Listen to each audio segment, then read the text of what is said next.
education and reward kind of thing. And it's funny because they were talking about that over the hour. No, we don't have to go. You know, when they were talking about that on TV because they were there was a father who put up a billboard. It was the father who put up a billboard congratulating his son on winning valedictorian. And the reason he did it on this billboard is because this particular school that his son went to stopped acknowledging valedictorians. That's cool. So this kid has worked this hard to obtain class valedictorian, and the school has decided, oh, we're going to take this away because I guess they consider that to be a fair thing. Because remember when they started doing that thing where it's like, the kids are playing a game, but everybody gets a trophy. Yeah. I hate that. It's like, how are you going to know that you win or lost if you don't do that? And you need something to aspire to. So that's, that's why people were like, okay. But did we fully get out our thoughts on forgiveness? No, we got a lost subject and started talking about childhood. We have to do forgiveness part 2. Well, yeah, because again, I don't think we ever really prefaced how you got to this point that you felt like you were going to move past that. So basically, it was a conversation that you and your dad had. We did have a talk. Oh, and that's something I didn't share as well. It was the change in him. His behavior. Right. Yeah, right. It was really the change in him. And not to cut you off, but it was the actual words, like he apologized to you and for what you had experienced? Honestly, I don't know if he said, Dawn, I am sorry for the way I treated you and what I have done to you or did to your mother. Now he did apologize. He did say to me that he knew that he owed my mother an apology. Okay. But I recall you saying, I think you said this, that after their divorce, they never saw each other. They never saw each other. They never talked about it. And she lived for, what, 2 decades after that? Yeah, or more. I forget how old she was when they divorced. But, I guess she was in her early 40s or whatever when they divorced. She got married at 21. Yeah, and I guess she was in her early 40s, late 30s. How old was she when she passed away? She was 68 when she passed away. Oh, so nearly 3 decades. Yeah. So he did indicate that he owed my mother an apology. And he wasn't, and really he shared some things with me. One, that his own father had anger and aggression toward women because when his father was 10 years old and his older brother were 11, their mother met a man who wanted to marry her. He wanted to marry their mother, but he didn't want the boys. So she took her children to an orphanage and went off with the man. And it was their aunt who was sort of like, what happened to the boys? And I guess this is your grandfather. My grandfather's mother left my grandfather and his brother at an orphanage, went off and married a man. And then it took her sister to come and find them and brought them. That's how they came to DC. So that right there, is going to lend itself to some anger issues toward women. And then the other thing my father shared is, unfortunately, as a result of slavery.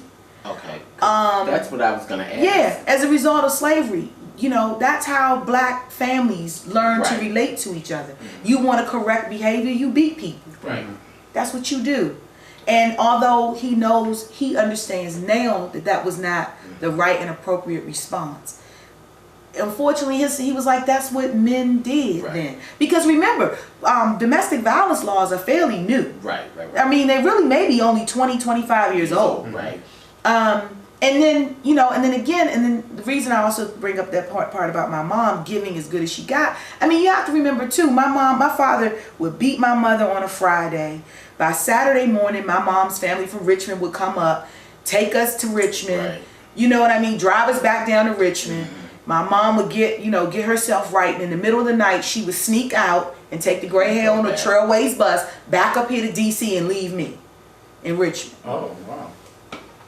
So it's like, I don't know. Like, I don't want to seem insensitive to women of domestic violence, but it became a point because I knew my mom did not have to go back. She did not have to go back, period. But it's almost like she couldn't help herself. Well, that's what there's this whole new thing. Well, I don't want to say it's new, but a lot of people are considering the Stockholm syndrome. Oh yeah, With yeah. the, you know. And what's the other one called? Oh no, that is Stockholm. When people are kidnapped. Yeah. Yeah, Right. and they Right, but it's love their basically aggressive. being put in a situation, you know, to where mentally you just feel like you can't be outside of that. Right. Because did you ever experience a loving relationship between the two of them? Never. Ever. You never saw them laughing together. You never saw them being affectionate. Never. You never saw him say "I love you" Never. or back and forth. Never. No, one thing I have asked my dad after my mother passed, and since he's been to the house, I said, "Dad, will you tell me something that you like about my mom?" That you know. And he did admit that he thought at the time that he loved her. He did, when he was with her, he did believe that he loved her. But he can't even tell me anything nice about her.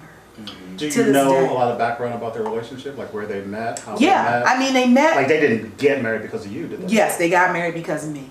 They absolutely got married because my mother was pregnant, and in those days, that's what you did. So does that make you feel a certain kind of way, or that particular issue doesn't relate to you? What it did for me was it took away any type of fantasies I had about marriage. Okay. So I you am don't that view a marriage in a very girl. romantic kind of way. I am still, and this is hence why I'm not married, I guess, because I'm still trying to figure out what does marriage buy me. And I use the word buy. I don't know what adjective to replace it with, but it's like I don't know what I would gain do I from get a out of it? marriage What's the purpose that of it? I'm pretty happy. Other than the fact that I don't have like a steady guy and all that stuff, and someone who loves me and sex on a regular basis, you know. I mean, aside from that, he don't want You me. got that. You got I'm that. with two men and don't want me. You know Tony long enough, longer. They don't want Yeah, me. man. Oh my God! Oh, you do know how to snap a bra. You do. But I mean, really, what my parents' relationship taught me was like, I don't need to be married because marriage doesn't feel good. And you never saw marriage in any other form. I never saw a successful marriage in any other form. I do have the story of my Aunt Catherine and Mr. Raymond, who were together for 40, 50 years. He married her when she was 60 years old, came up to Arlington to the courthouse and married her. But she was the side chick for at least 40 years before he married her. 40? 40. Wow. And he loved her to pieces.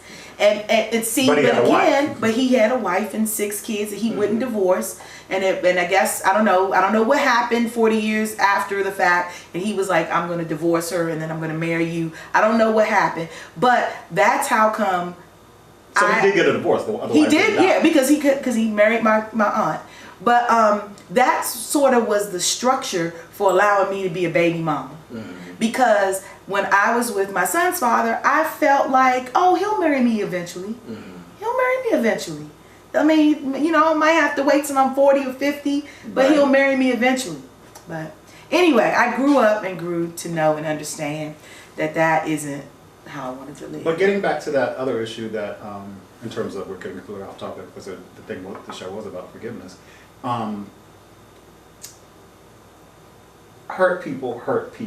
So is the fact that you saw or were able to identify the background of why maybe some of the members of your family were reacting, like your dad was reacting the way he did because he saw X, Y, and Z? The fact that your grandfather did what he did because he saw X, Y, and Z, did that make forgiveness easier for you?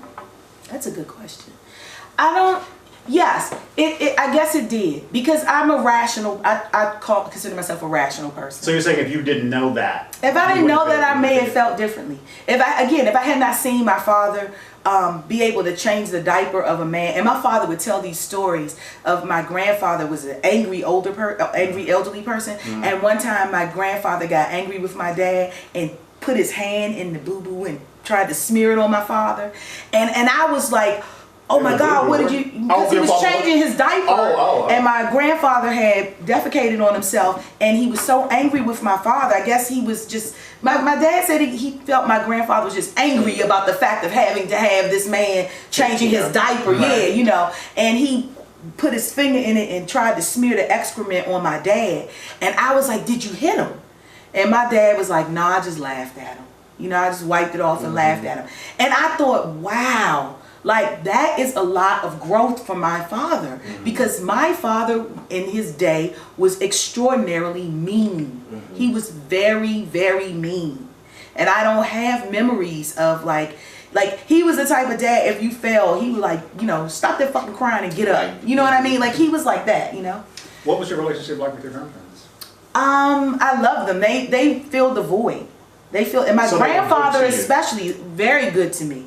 Very good to me. My grandfather, his father especially. It was almost like, I hate to say it, but you know, because my father wasn't around, they felt they had to pick up the pieces. So my grandparents and my aunts, his sisters, they all took care of me. So I never felt any disconnection from that part of my family. It was just from my father. That your grandfather put on your father, he never did to you?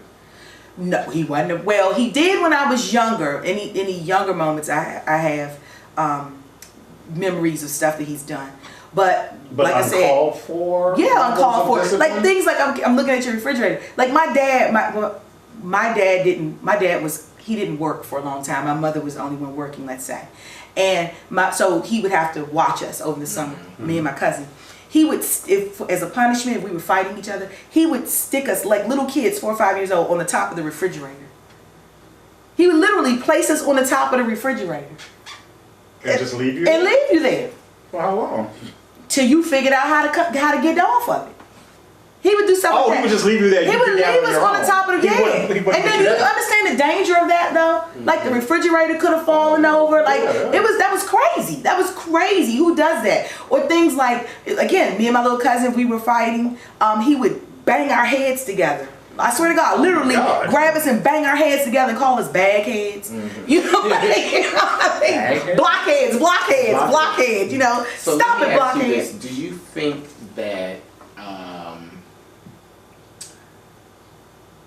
people behave in the only way that they know how? Absolutely. Oh, yeah.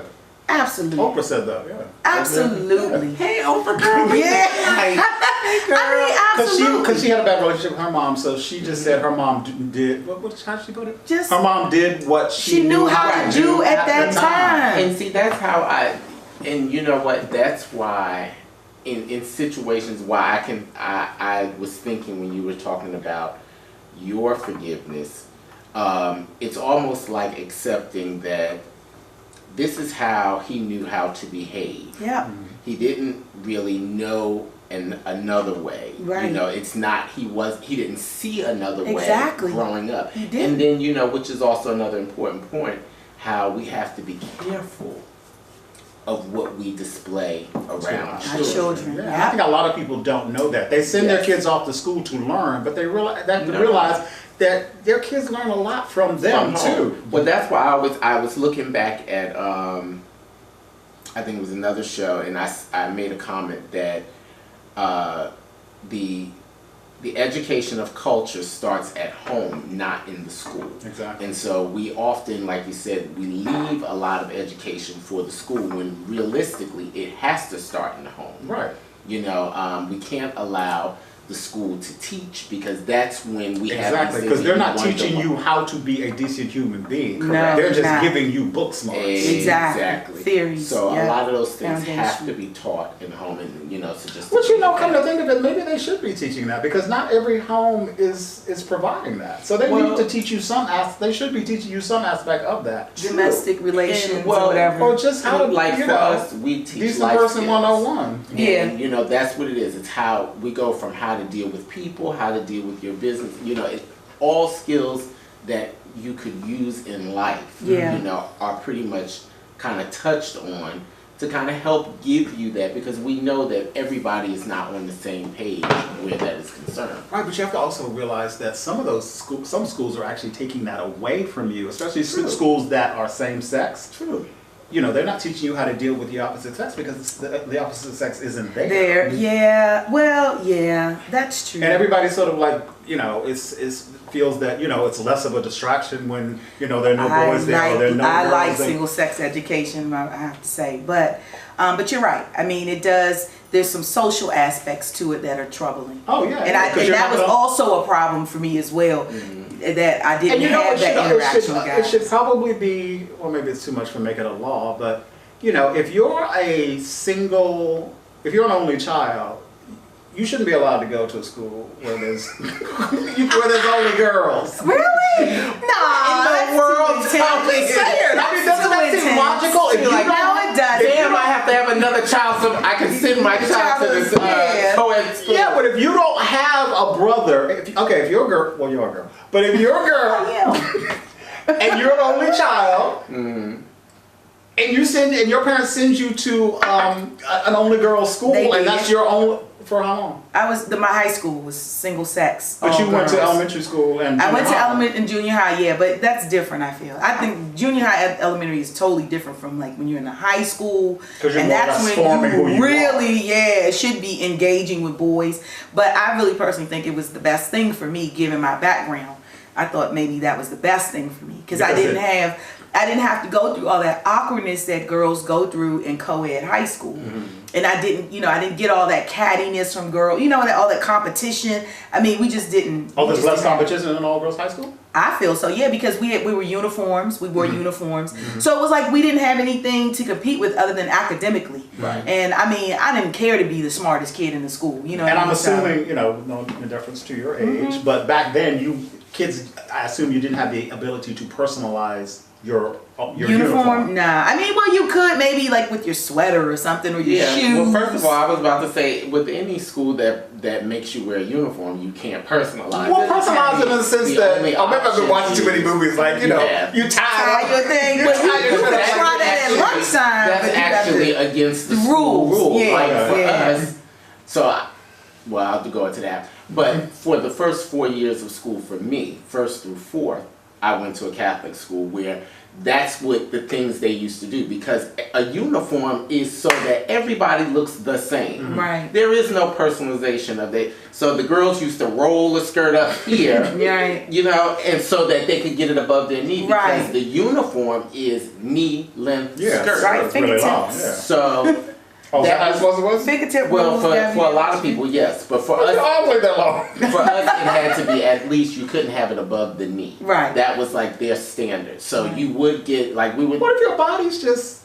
Your butt was big and the jockey's big. You got to get a longer skirt. You got to get a longer skirt. No, seriously. they're like those people with like shorter torsos and longer legs. Tony, your skirt got to go beyond. So now I don't know about anybody else's school. I know for our school, your uniforms were tailored. That's right. So your pants were not baggy at the bottom. They were tailored bottom. Your skirts, knee length. That's or right. long. That's right. Maybe like a standard. Took to get them so that like the clothes that were you had shorter.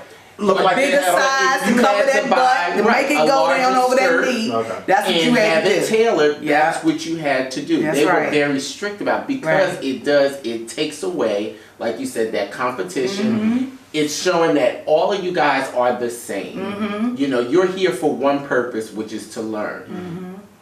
The only difference, basically, that the girls had was how they wore their hair. Some had, So that was some level of personalization. Yeah, but and when you're that young, everybody got ponytail. Yeah. When I look at some of my well, back in my day, it was like the flip or the mushroom. Yeah, I'm sorry. the mushroom is cute. I want to rock one of those now. But I went to. You want to rock a mushroom now? Yeah, like the 2D hairstyle. I love that. Oh my gosh. No, I don't think so. Somebody just did that. Somebody did it recently. No, they all trying to play on it. No, but yeah, it's cute. The 2D is cute. Okay.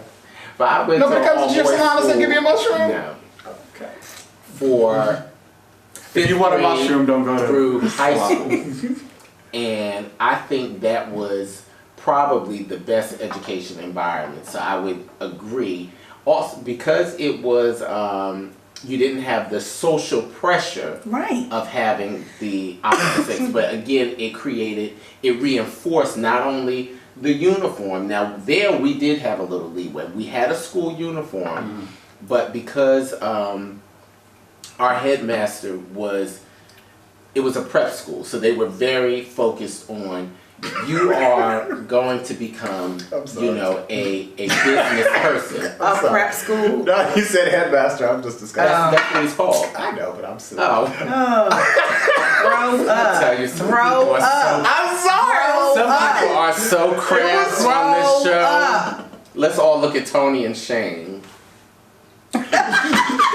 So, but what they used to allow was, he said, if you either wear the uniform, if you want to deviate from that, you need to look like a business professional. So we had to wear slacks, a tie, a shirt, and a belt every day. And that was the only way that you could deviate from the uniform. Nice. You know, Okay. and so, again, but it was like, you're going to deviate, but you still all look the same. You all got on a tie, you all got on a shirt, you all got on slacks, you got hard bottom shoes. And that was your everyday, because they were so focused on everybody from here It's gonna look. is going to look a certain way, but you're Like a also little going to professional. be right. And that's really what they push. So they, you know, cut out a lot of little stuff. Like people say, oh, you didn't have football in high school? We were like, no, we don't have football. They're like, well, what's wrong with your high school? We didn't. So what they now, that's something altogether different. Y'all didn't have any sort of. We did, but we had Track or- we had track and field, we had soccer, we had fencing, we had Fencing. That's what I'm saying. Nice. Lacrosse. We had a lot of things like that. Oh, you went to one of those schools. Okay. And but they Nice. did not, and we didn't have basketball, which was all everybody was like, but I don't understand why you guys don't have football. But I later found out that's why. hard, yeah. It's expensive. Liability. Yeah. Excuse me. The concussion thing. Sorry. Yeah. IKEA. Yeah, it's a huge liability, but I think that was a great environment. You know, I did not want to do it at first. Like even when I went into the 5th grade, I went kicking and screaming because I was so used to being with my good girlfriends, and you know, I loved the girls in my class. I absolutely loved them. Many of us had been together since Pre-K, kindergarten, grade school. preschool. You know, we had been, so those were like my girls. All the way, I was devastated, but I also wanted to sing. And so that was my challenge. And it was like, I had to be okay with giving them up so that I could do what I really wanted to do. And my parents knew that that's what I wanted to do, so they pushed it. And they said, you don't have the choice. They took me out of the school and placed me. So, what? I'm saying that. Oh no, I thought you were doing this because you were going to ask a question. No, I mean I wasn't so much going to ask a question, but I mean I was going to wait for you to finish. But I don't know how we got on this subject because we get completely off topic again. Why were we talking about The that? topics. We flow. No, but I wanted people to understand Well, we were what talking you were about- feeling in terms of what, you know, the initial top subject was. Well, we were forgiveness. talking about with Dawn how what she saw Oh yeah, yeah. Influenced me. you know, Yeah. right. Who I am. Yeah. It And so does. she- And like you touched said, on, because you were able to witness. His change. You- His you- metamorphosis. Well, I mean, I was gonna say because you were able to witness your father's relationship with his parents. That was sort of like what had led you to be able to forgive him and get past that. I don't know if that was the question I was gonna ask. If you know the root of why a person does the things that they do, is that reason? Is that an excuse? Is that enough? Forgive? Yeah, is that enough? Yeah, because Really? I mean, yeah, for me, because okay. Well, I've done I would say not necessarily just knowing the reason. It has to be a little more. Knowing the reason is a good part of it, because you can say, I know the reason why, but it still doesn't, it's not that the reason negates